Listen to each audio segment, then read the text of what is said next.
जय हिंद बच्चों। मैं फिर से अग्निवीर योद्धा बैच लेके फिर से मैं हाजिर हुआ हूँ। सभी लोगों को पहले नमस्कार। और मैं आप लोगों को बताना चाहता हूँ कि इंडियन नेवी और एसएसआर के लिए मैं आप लोगों के साथ बहुत कड़ी मेहनत कर रहा हूँ। मेरे वीडियोस आपको पता चल रहे होंगे, जैसे जैसे अपलोड होते जा रहे होंगे आपको भी पता होगा कि वीडियोस वगैरह बनाने में, डाउनलोड करने में, डालने में कितना टाइम जाता है। लेकिन मुझे पता है कि जो रिज़ल्ट का टाइमिंग दिया गया है 30 डेज़ के अंदर इंडियन नेवी एंड का जो MRSSR का जो है नोटिफिकेशन जो आया था फॉर्म भरते समय, उसमें लिखा हुआ है 30 डेज़ के अंदर हम रिज़ल्ट शो कर देंगे। अगर हम बात करें 30 डेज़ के लिए, तो 30 डेज़ हमारे पास बहुत अब न्यूनतम बचे हुए हैं। मेरे प्यारे बच्चों, मैं इसीलिए आप लोगों के साथ मैंने जनरल अवेयरनेस जीके के लिए मैंने ज्योग्राफी का एक छोटा मोटा ऐसे ही मतलब टेम्पररी जिसको बोलते हैं, मैंने एक स्टार्ट किया हुआ ताकि आपका एक बेस जो है और एक कॉन्सेप्ट जो है माइंड में जो बैठा हुआ है ताकि वो रिवीजन होता जाए। हमने जाना भारत की स्थिति विस्तार के बारे में, फिर हमने जाना उसके भौतिक स्वरूप के बारे में, फिर हमने जाना हिमालय के बारे में, हमने पहाड़ देखे, हमने पठारों के बारे में थोड़ी सी जानकारी ली। उसके बाद हमने थोड़ी सी जो तटीयवर्ती क्षेत्र हैं हमने उसके बारे में जानकारी लिया। तो देखा जाए कहीं ना कहीं वीडियो आप देख रहे हैं, मुझे ऐसा लग रहा है क्योंकि मुझे अभी वीडियो स्टार्ट किए हुए ज़्यादा दिन नहीं हुआ है और मेरा कोई थिंकिंग भी नहीं है, बट ये है कि बस मैं कॉल लेटर का इंतज़ार कर रहा हूँ कि कब आप लोग अंदर जाओ और मैं आप लोगों को जो भी सूचनाएं होंगी, जहाँ से भी आप लोग बिलोंग करते हो, जहाँ से भी आप लोग हो, मैं अपने यूट्यूब के माध्यम से मैं आपको सूचनाएं दूंगा। पहले दिन क्या हुआ, कैसे हुआ, कहाँ हुआ, कितने बजे रिपोर्टिंग टाइम थी, ये सारी चीज़ें मैं आपको बताऊंगा। इसलिए मेरे प्यारे बच्चों, आप लोगों से मैं निवेदन करता हूँ कि वीडियो को लाइक करिए और सब्सक्राइब करिए प्लीज़, ताकि मुझे भी अनुभव लगे कि हाँ बच्चे जो मैं कह रहा हूँ उसको सुन रहे हैं। अब एक ऐसे होता है कि वीडियो बना देना और वीडियो बनाने के बाद कोई मतलब रहता नहीं, फिर भी बच्चे देख रहे हैं, ऐसा तो नहीं है कि बच्चे नहीं देख रहे हैं। तो मेरी मानना है कि मैं जो ये मेहनत कर रहा हूँ वो मेरी मेहनत सफल है। फिर मैंने पिछली कक्षाओं में मैंने आपको सिंधु नदी के बारे में बताया। आज की जो मेन टॉपिक नदियां हैं वो गंगा नदी सिस्टम हम लोग आज जानेंगे कि गंगा नदी सिस्टम है क्या, कैसे है। तो मैं आपको अभी मैप पे ले चल रहा हूँ, जहाँ पे हम उत्तराखंड के मैप को थोड़ा सा देखेंगे, क्योंकि ये नदियाँ खासकर गंगा नदी का जो उद्गम स्थल है वो वहीं से और ये वहीं से निकलती हैं। हालांकि गंगा नदी तो आके देवप्रयाग के बाद बनती है, लेकिन आज हम इसको छोटी मोटे डायग्राम के थ्रू समझेंगे। तो मैं आपको अभी ले चल रहा हूँ मैप के पास, और मैप से फिर हम समझने के बाद फिर मैं आपको ब्लॉक बोर्ड को समझाऊंगा। आप मेरे सामने देख रहे होंगे यहाँ उत्तराखंड का ये मैप मैंने लगाया हुआ है। मेनली जो बातें हैं मैं आपको बस ये इस माध्यम से ये समझाना चाहता हूँ कि यहाँ पे एक क्षेत्र बना हुआ है, यहाँ पे आपको दिखाई दे रहा है, इसका नाम है गोमुख। और जो ये क्षेत्र आता है इसका नाम है गंगोत्री। ये वाला जो एरिया है ये यमुनोत्री, आपने देखा होगा, आपने काफ़ी लोगों ने सुना होगा केदारनाथ, बद्रीनाथ धामों के ये नाम थे। यहाँ पे बद्रीनाथ है, ये केदारनाथ है। केदारनाथ कहाँ पड़ता है, ये रुद्रप्रयाग जो एरिया है। इसके बाद चमोली डिस्ट्रिक्ट में बद्रीनाथ जो है चमोली डिस्ट्रिक्ट में पड़ता है। ये सारे अभी क्वेश्चन हैं जो हो सकता है कि ये सारे क्वेश्चन आपसे पूछे जा सकते हैं कि केदारनाथ की स्थिति किस डिस्ट्रिक्ट में है, तो चमोली में है। बद्रीनाथ की स्थिति सॉरी केदारनाथ की स्थिति जो है वो रुद्रप्रयाग में है। और उसके बाद अगर हम देखें तो बद्रीनाथ की जो स्थिति है वो चमोली डिस्ट्रिक्ट में। इसके बाद हम बात करें यमुनोत्री का जो है, तो ये उत्तरकाशी जो एरिया है ये हुआ है। और इसके बाद इधर आपका टिहरी जो आ जाता है, ये टिहरी गढ़वाल मंडल जो आ जाता है। और जस्ट आप देहरादून के नीचे देखेंगे तो ये आपका हरिद्वार आ जाता है। अब मैं आपको इसके माध्यम से सिर्फ यही बताना चाहता हूँ कि जो गोमुख इधर से जो आपका ये यहाँ पे देखा है ना, गोमुख लिखा हुआ है। अब आप यूँ समझिए कि यही एक नदी है, एक ये नदी और एक यहाँ से नदी, ये नदियाँ निकलती हैं। इसके अलावा एक यमुनोत्री हो गया, ये गंगोत्री हो गया। इसके अलावा एक नदी और यहाँ से आती है जिसको जो संतोपत ग्लेशियर से आती है। और संतोपत ग्लेशियर से आने का मतलब है कि समझ लीजिए दो नदियाँ जब आती हैं, और ये कहाँ, ये दोनों नदियाँ जब धीरे धीरे धीरे धीरे आगे बढ़ती हैं धीरे धीरे, तो ये इधर जो हरिद्वार ये देख रहे हैं, ये जब यहाँ पहुँचती है, जैसे यहाँ पे आगे एंट्री करती हैं तो यही यही नदी जो होती है वो गंगा नदी के नाम से जानी जाती है। यानी हम कह सकते हैं कि यहाँ से जो है गोमुख से एक नदी निकलती है और यहाँ से संतोषी ग्लेशियर से एक नदी निकलती है, और ये दोनों नदियाँ जब आती हैं कैसे कैसे आती हैं मैं मैप के माध्यम से आपको मैं बताऊँगा, और आपको एकदम डीपली समझ में आ जाए। ये दोनों नदियाँ जब निकलती हैं तो ये जैसे ही हरिद्वार पहुँचती हैं, और यहाँ पे आपका हरिद्वार से पहले ही ऊपर यहाँ पे ये मिलती है आपको, तो जहाँ पे ये देखिए एक चीज़ आप समझ, जहाँ पे नदियों का मिलन होता है, जहाँ पे दो नदियाँ आपस में मिलती हैं, तीन नदियाँ, उसे हम प्रयाग के नाम से जानते हैं। जैसे हरिद्वार है, प्रयाग है, आपने सुना होगा, वाराणसी में है तो उसको प्रयाग नहीं बोलते क्योंकि वहाँ पे एक ही नदी है, लेकिन जहाँ पे नदियों का संगम होता है उसे हम प्रयाग के नाम से जानते हैं। तो मैं अभी आपको मैप के माध्यम से भी बता चुका हूँ, ये उत्तराखंड का मैप है। यहाँ पे इसके जो पास ये एरिया में इधर हिमाचल प्रदेश हो जाएगा, ये चाइना चीन इधर ऊपर देख रहे हैं, यमुनोत्री के ऊपर से जाएंगे, यानी उत्तरकाशी का जो एरिया है ये चीन का जो है टच कर रहा है यहाँ पे। इसके बाद इधर तिब्बत है, यानी पिथौरागढ़ का जो एरिया है, ये पिथौरागढ़ का जो एरिया है ये तिब्बत को टच करता है। और इधर आप आएंगे तो यहाँ पे चंपावत है, ये चंपावत का और पिथौरागढ़ का एरिया जो है ये नेपाल टच कर रहा है। और ये बाकी जो एरिया है जैसे उधम सिंह हो गया, इधर हो गया उधम सिंह नगर हो गया, और इधर हो गया गढ़वाल का हो गया, इधर इधर की जितनी भी एरिया आ रही है, देखिए गंगा नदी आ रही है यहाँ से, ये लिखा हुआ गंगा नदी, यानी कि यहाँ से ये नदियाँ सारी निकली है। देखिए ऋषिकेश है यहाँ पर, ये ऋषिकेश है। तो अब मैं इसको ब्लैक बोर्ड पे अपने माध्यम से मैं आपको बताता हूँ कि कैसे कैसे नदियाँ आती हैं और कैसे कैसे वो फिर जाके बंगाल की खाड़ी या अरब सागर जो भी है उसमें गिरती है। देखिए बच्चों, मैं आपको ब्लैक बोर्ड पे लेके आया। सबसे पहले मैं बात करता हूँ, अगर इस एरिया में बात करूँगा तो ये रहा आपका उत्तराखंड, यहाँ पे इन सबसे छोटे अक्षरों में आप लिखा हुआ उत्तराखंड यहाँ पे। लेकिन मैं अगर आपको मैं बताऊँ एक माध्यम से, तो अगर मैं बात करता हूँ यहाँ से, अगर मैं इस एरिया को नीचे से मैं स्टार्ट कर रहा हूँ ताकि मैं ऊपर ले जाऊँगा। अगर मैं इस एरिया को मैं मानता हूँ कि चलिए ये उत्तराखंड का एरिया है या गोमुख है ये, ठीक है। सबसे पहले जो होता है इधर के एरिया को हम मानते हैं गोमुख, गोमुख। गोमुख से थोड़ा सा आप आगे इधर आएंगे तो आपको एक ग्लेशियर है जिसका नाम है संतोपत ग्लेशियर, संतोपत ग्लेशियर। बेटा रनिंग नहीं छोड़िएगा, रनिंग करते रहिएगा, क्योंकि मैं बता दे रहा हूँ रनिंग के लिए बहुत ही कम टाइम है और आप परेशान हो जाएंगे, इसलिए बेटा रनिंग नहीं छोड़ना है। संतोपत ग्लेशियर यहाँ पे हो गया, ठीक है। और यहाँ पे एक जगह है जिसका नाम है बंदरपूछ, बंदरपूछ, ये तीन जगह यहाँ हो गई। अब मैं आपको बताता हूँ कैसे कैसे नदियाँ चलती हैं, कैसे कैसे अपने रास्ते में जाती हैं और कैसे कैसे उनका नदियों का होता है। गोमुख से निकलती है, आप याद रखिएगा, यहाँ से निकलती है भागीरथी नदी, भागीरथी नदी यहाँ से निकलती है, यानी कि गोमुख से निकलती है भागीरथी नदी। और गोमुख से निकलने के बाद ये कहाँ जाती है, केदारनाथ, केदारनाथ। और केदारनाथ में ही एक नदी आके मिलती है जिसे हम बोलते हैं केदार गंगा के नाम से, केदार गंगा, केदार गंगा के नाम से जानते हैं। एग्जाम में देखिए, एग्जाम के पर्पज से भी ठीक है, क्योंकि जो लेवल मैं बता रहा हूँ बहुत ही लो लेवल है, बहुत हाई लेवल नहीं है, बहुत ही लो लेवल है। मुझे सिर्फ आपका कॉन्सेप्ट क्लियर कराना है कि आपने कहीं नदी पढ़ी है तो कहीं ऐसा तो नहीं कि आपका कॉन्सेप्ट इधर उधर जा रहा है। बस आप एक बार देखिए, समझिए चीज़ों को मैं क्या बोलना चाह रहा हूँ। तो ये केदार गंगा हो गई, केदार से मिलकर अब इसके बाद ये फिर ऊपर चली जाती, मतलब ये फिर यहाँ से आगे बढ़ती है नदी, ठीक। अब ये पहुँचती है उत्तरकाशी की एरिया जो है, उत्तरकाशी, ये डिस्ट्रिक्ट का इनका उत्तरकाशी।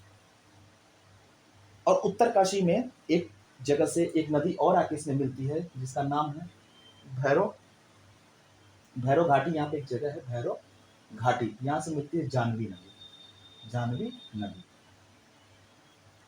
ऐसे धीरे धीरे करते करते ये नदी आगे बढ़ती है और फिर पहुंचती है यहाँ पे ये theory dam, theory dam, theory dam पहुंचती है ये नदी। और थैरी डैम पहुंचने के बाद ये उसका अगला जो चरण होता है वो कहाँ होता है? देवप्रयाग। देवप्रयाग, ये तो पहली नदी हो गई। ठीक, ये पहला सिम्टम इनका जो था कि देवप्रयाग में इनका आने का था, ये हो गया पहला। इसके बाद अगर हम बात करते हैं तो फिर यहाँ से भी एक नदी निकलती है संतोपत ग्लेशियर से। ये संतोपत ग्लेशियर है, यहाँ से एक नदी निकलती है जो पहुंचती है सीधे बद्रीनाथ। बद्रीनाथ, मैंने अभी आपको बताया बद्रीनाथ के बारे में।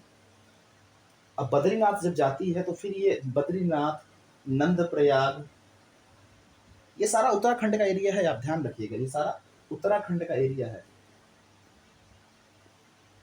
बद्रीनाथ, ठीक है। उसके बाद ये पहुंचती है नंदप्रयाग। फिर अब नंदप्रयाग में क्यों पहुंचती, प्रयाग क्यों भी बोला जा रहा है, क्योंकि यहाँ पे बद्रीनाथ के ही साइड से यहाँ से एक नदी आके और मिल रही है, जिसका नाम है मंदाकिनी। ये नदी आके यहाँ मिल रही है, ये जो नदी है आके यहाँ पे ये मिल रही है, इसलिए इसको बोला जाए। अब जहां जहां प्रयाग लगता जाएगा समझिए कि वहां कोई ना कोई नदी आके मिल रही है। फिर कर्ण प्रयाग, ठीक है, फिर रुद्रप्रयाग, रुद्रप्रयाग, और इसके बाद लास्ट में जो ये नदी जाती है चंबोली। चंबोली लास्ट का जो एरिया है, लास्ट में चंबोली से होते हुए, और ये फिर ये देवप्रयाग में चली जाती है, देवप्रयाग में मिल जाती है। ठीक है, और इधर एक बंदरपुर से एक नदी है जिसके बारे में मैं अभी आपको बाद में बात करूंगा। ये बंदरपुर का भी मैं आपको नहीं बताऊंगा, ये मैं अभी बाद में करूंगा। जो ये नदी, ये जाकर कहाँ मिलती है, ये संगम इलाहाबाद में जाकर मिलती है, प्रयागराज में मिलती है, प्रयागराज। सोचिए कैसे ये जाएगी, हम इसके बारे में पढ़ेंगे। अभी आप इसका कॉन्सेप्ट एकदम क्लियर कर लीजिए ताकि आपको दिक्कत ना हो। गोमुख का है तो भागीरथी नदी, केदारनाथ, केदारगंगा, इसके बाद जानवी, यहाँ से भैरव घाटी से उत्तरकाशी, उसके बाद थैरी डैम पहुंचती है, यहाँ से फिर ये देवप्रयाग में हो जाती है। इसके बाद ये संतोपत ग्लेशियर से एक नदी निकलती है, ठीक है, जिसका नाम है आपका ये विष्णुगंगा, धौली गंगा, ठीक है। धौली गंगा के बाद बद्रीनाथ पहुंचती है तो यहाँ पे एक नदी आके मिलती है, यहाँ पे एक नीति दर्रा भी है, याद रखिएगा। यहाँ पे बद्रीनाथ के नीचे यहाँ पे एक नीति दर्रा भी है, नीति दर्रा, नीति दर्रा, ठीक है।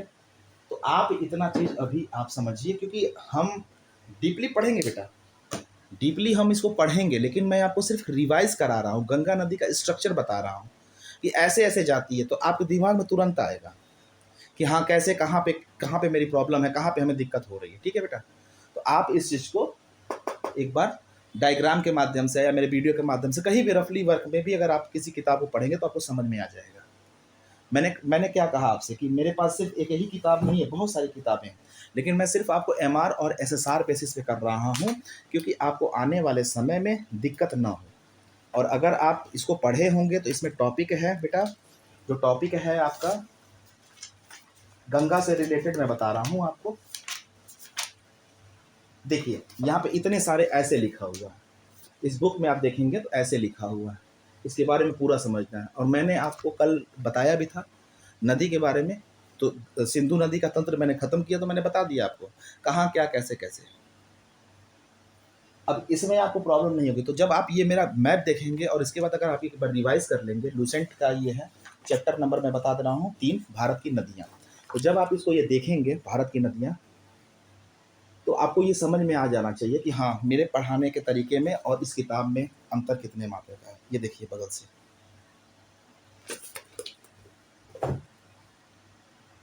इसके बाद बेटा हम बात करते हैं डायरेक्टली कि अब हम पहुंचते हैं देवप्रयाग, जहाँ पे गंगोत्री से, ठीक है, संतोपत ग्लेशियर से, और जो आपका बंदरपुर एरिया से। यानी कि अगर मैं सीधे सीधे आपसे कहूँ बेटा, तो ये वाला जो एरिया हो गया ये गोमुख से, ठीक है, इधर से आप आते हैं तो इधर आ गया होगा आपका बंदरपुर से, ठीक है, और यहाँ हो गया संतोपत ग्लेशियर से, संतोपत ग्लेशियर से, संतोपत ग्लेशियर, बंदरपुर और गोमुख से। मेरा कहने का मतलब ये बेटा, ये एरिया जो है इसको हम बोलते हैं देवप्रयाग, देवप्रयाग।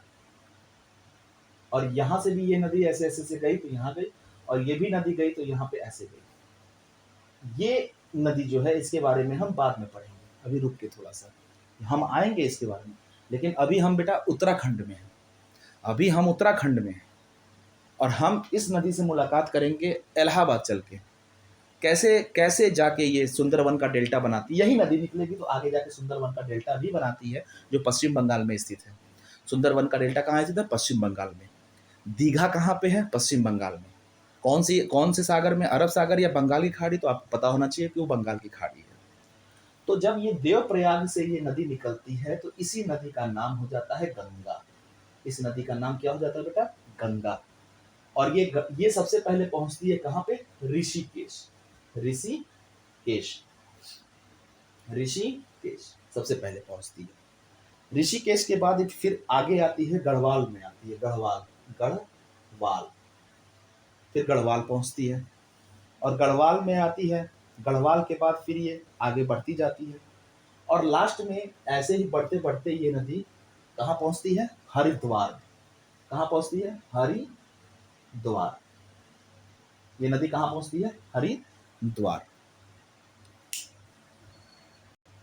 अब जैसे ये नदी हरिद्वार पहुंचती है, गंगा नदी, आप समझिएगा, इसकी मुलाकात जो है सबसे पहले उत्तर भारत के मैदानी भागों में गंगा नदी सबसे पहले हरिद्वार से एंट्री करती है। इसीलिए आप कभी बहुत सारे लोग हरिद्वार गए होंगे, देखेंगे वहाँ पानी एकदम साफ रहता है, क्योंकि वो पहली बार वो मैदानी भागों में प्रवेश करती है। अब यहाँ से जब गंगा नदी प्रवेश करती है मैदानी भागों में, तो उसका जो पहला एरिया बनता है वो बनता है उत्तर प्रदेश, यूपी की राजधानी लखनऊ, यहाँ पे बनता है। एक क्वेश्चन में यूपी से और मैं बता दे रहा हूँ आपको। यूपी में ही हाई कोर्ट जो है, हाई कोर्ट की बेंच कहाँ लगती है? तो वो लखनऊ में है। ठीक है, हाई कोर्ट की बेंच यूपी में कहाँ है? तो वो लखनऊ में बैठती है और यूपी की जो राजधानी है वो भी लखनऊ है। तो जब ये हरिद्वार से नदी निकलती है तो सबसे पहले कहाँ जाती है?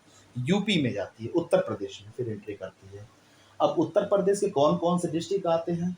तो डिस्ट्रिक्ट तो बहुत सारे हैं, लेकिन मैं आपको बता रहा हूँ कि ये धीरे धीरे होते हुए ये बिजनौर होते हुए, बिजनौर पड़ता है, बुलंदशहर, फर्रुखाबाद होते हुए ये नदी पहुंचती है कन्नौज। ठीक है, अब ये नदी कन्नौज, यही नदी बढ़ रही है आगे। अब ये हरिद्वार से यूपी को टच किया, फिर ये नदी बिहार में गई। ठीक है, अब यूपी में बात करूं तो यूपी में वाराणसी भी ये नदी जाती है। वाराणसी, ये नदी वाराणसी, गाजीपुर,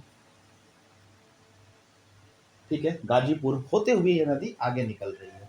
फिर गाजीपुर के बाद अगर जो उस साइड के लड़के रहने वाले हैं, बलिया में भी गंगा नदी है, तो बलिया भी पहुंचती है। तो अगर हम देखें तो बलिया के बाद जो इनका होता है, बलिया जो है इनका सबसे लास्ट, यानी कि पहला स्टेट कौन सा था? यूपी था। और यूपी में इस नदी ने सबसे पहले कौन सी जगह ली? यूपी में सबसे पहले इन्होंने लिया आपका हमारा ये यूपी में, फिर उसके बाद बिजनौर। ठीक है, बिजनौर का एरिया इन्होंने लिया। और फिर अगर मैं बात करूं कि अब यहाँ पे ये तो हो गया यूपी का एरिया, ये पूरा यूपी हो गया ये आपका हरिद्वार, यहाँ से ये यूपी में प्रवेश कर लिया। यूपी में ही एक जगह है जिसका नाम है इलाहाबाद, प्रयागराज बोलते हैं, प्रयागराज।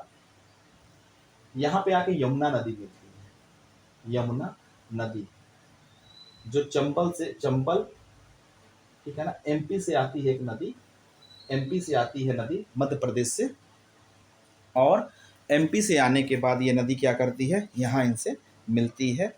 किस नदी से? गंगा नदी से, जिसको हम बोलते हैं खासकर, ठीक है, ये जब मध्य प्रदेश से ये नदी आती है तो चंबल हो गया, ठीक है, बेतवा हो गया, ठीक है, केन हो गया, ये सारी नदियों का मिक्सअप होके और ये फिर कहाँ पे आके मिल जाती है? ये आके मिल जाती है सीधे प्रयाग में। इसीलिए उसे हम संगम नगरी कहते हैं। प्रयाग को हम संगम नगरी क्यों कहते हैं? क्योंकि वहाँ पे आके नदियाँ जो हैं वो मिल जाती हैं। अब इसके बाद फिर हम आगे बढ़ते हैं इधर। अब इसके बाद जब ये नदी फिर आगे बढ़ती है तो अब एंट्री कहाँ करेगी? तो अब ये एंट्री करेगी,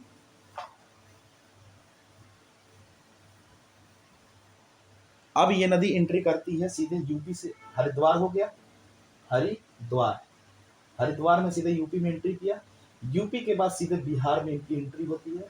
और मैंने बताया था कि यहाँ पे था बलिया, और बलिया के बाद सीधे बक्सर जो है, बक्सर। और मैं बता दूं कि बक्सर का युद्ध भी हुआ था 1764 ईस्वी में, आपको पता होगा, वो एंशिएंट हिस्ट्री का है, तो आप उसको देख लीजिएगा। ठीक है ना, महर्षि विश्वामित्र की ये नगरी है, तो आप इसको भी जानिए। काफ़ी लोग इस एरिया से आते होंगे तो उनको बताने की जरूरत नहीं है, लेकिन जो नहीं जानते मैं बता रहा हूँ कि बक्सर में गंगा नदी की एंट्री होती है और बक्सर से होते हुए ये नदी आगे बढ़ती है, आगे बढ़ते हैं भोजपुर, आरा, ठीक है, ये सारा होते होते होते होते होते ये नदी पहुंचती है पटना। अब पटना किस नदी के किनारे स्थित है? पटना बिहार की राजधानी है। और पटना किस नदी के किनारे है? तो पटना जो है वो गंगा नदी के किनारे है। पटना पहुंचने के बाद ये धीरे धीरे वहां से आगे बढ़ती है पटना के बाद।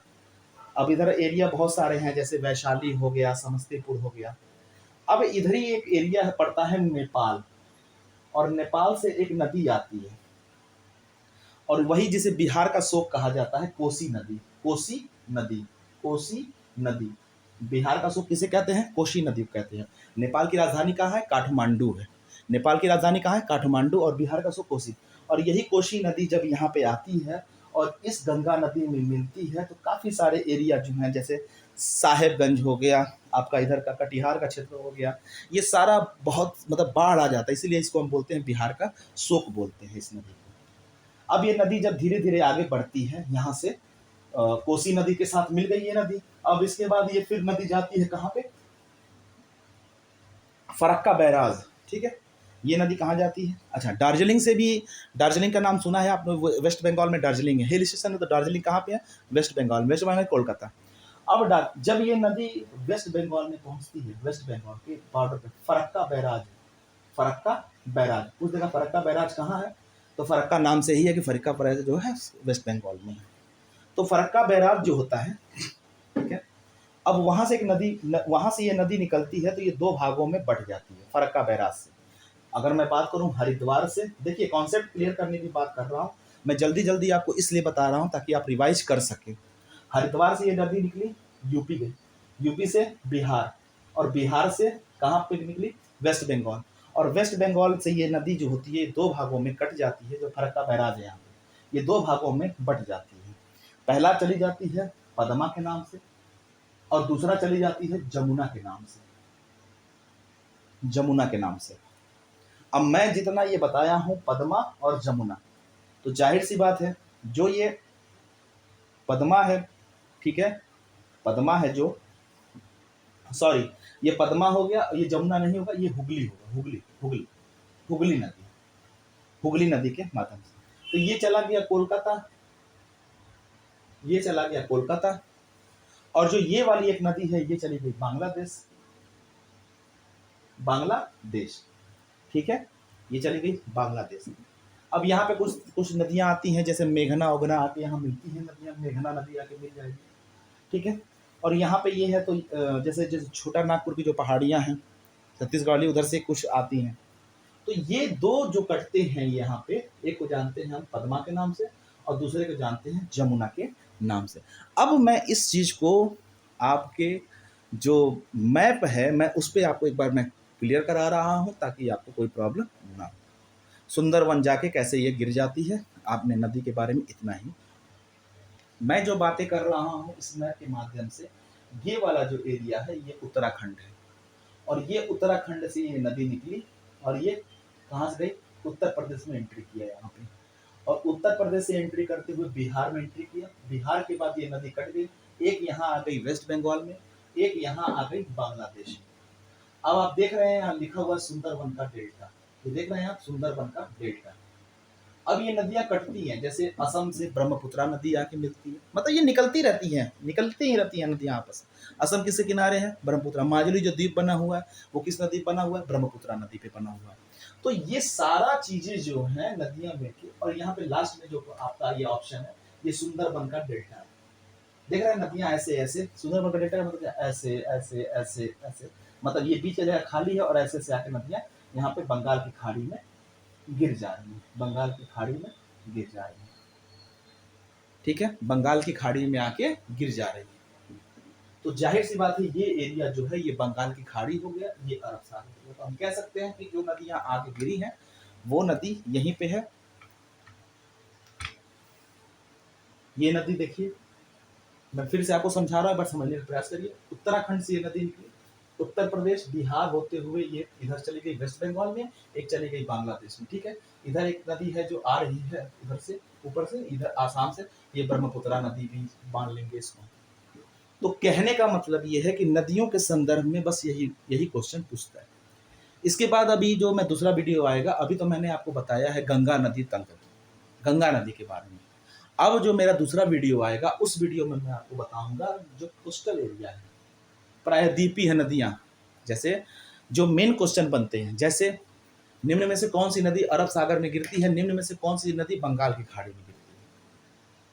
तो मैं इस पे आपको वीडियो बना के बहुत जल्द ले आऊँगा, और निवेदन करता हूँ कि इस वीडियो को जितना अधिक से अधिक हो सके आप लाइक करिए, शेयर करिए, ताकि मैं आपके लिए और भी सारा वीडियो बना के ले आऊँ, और मैं जितना भी शॉर्ट फॉर्म में आपको नेवी एसएसआर के लिए समझा सकता हूँ, मैं समझाने की कोशिश करूँगा।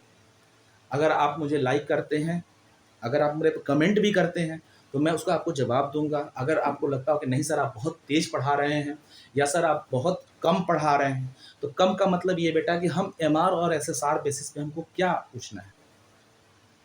अब पिछली बार की कक्षाओं में अगर ये पूछ दिया है कि आईसीजे का फुल फॉर्म, तो किसको नहीं पता है बेटा।